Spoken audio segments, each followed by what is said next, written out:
This is Passion with Dr. Laurie Betito on Montreal's News Talk Leader, CJAD 800.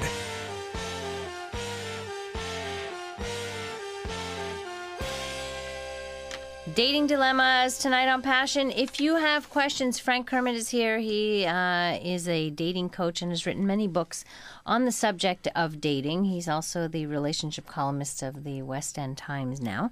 If you have questions, we're talking about shyness tonight. And I don't know if you've ever been with someone who was shy, or if you experienced painful shyness at some point in your life, you overcame it. You may want to tell us a little bit about it. 514-790-0991. What about the reverse? I've heard some people who may be interested in someone who's shy, but don't quite know, what do I do? Don't want to scare them off. Like, how do you deal with that? There really isn't that much you can do. If someone has an issue, then it's not your job to be their therapist or to solve their problem. You want to be their partner, not their doctor. Right. Now, with that said, there are some things you can do that will communicate to a shy person that you actually have a legitimate interest.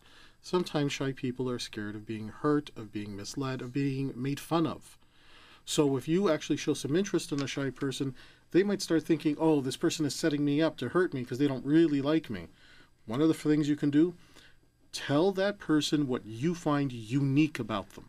Okay. And it has to be something that the shy person will acknowledge is unique about them. That you're not just making it up. Exactly. Mm-hmm. Where you can say, look, I don't know everything about you and I want to learn more about you, but the thing about you that I like is, and then you tell them what makes them unique. And that'll at least communicate to the shy person that you have a legitimate interest. And then from there, you can say, why don't we get together and just get to know each other more?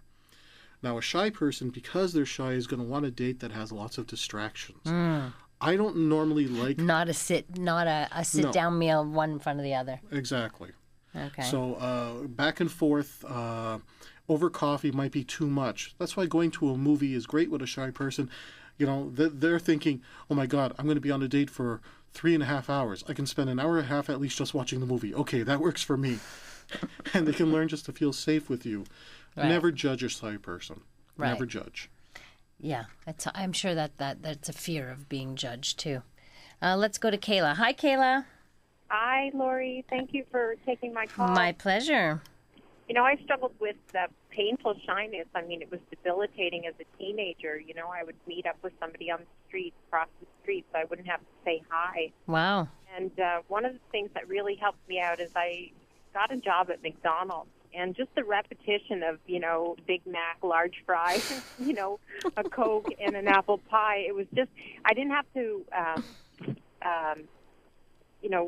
have a conversation with somebody because it was the same thing over and over and over. And that got me out into the public and got me out, I guess up and moving in terms of, getting... Well, exposure to people, right? It just gave you a lot of exposure to so many different people.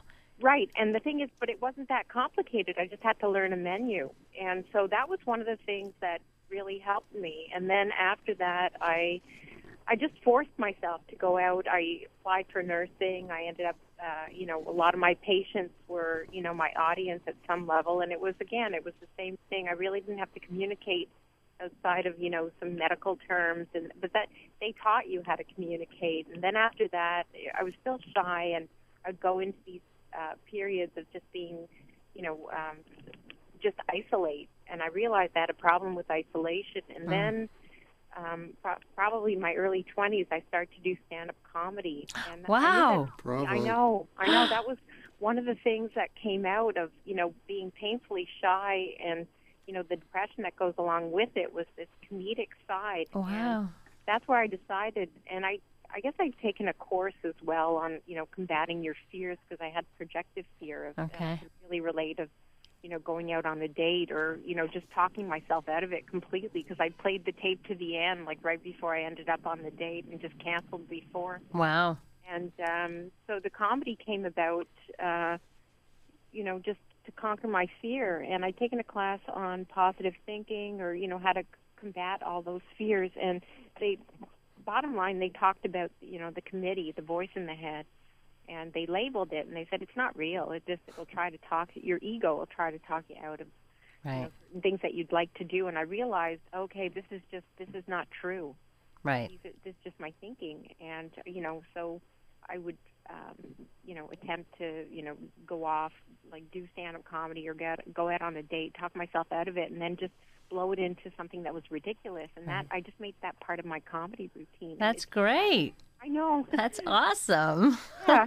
Isn't it? Don't they say that a lot of comics, and we'll have to ask Joey this, but a lot of comics are in fact really shy off stage?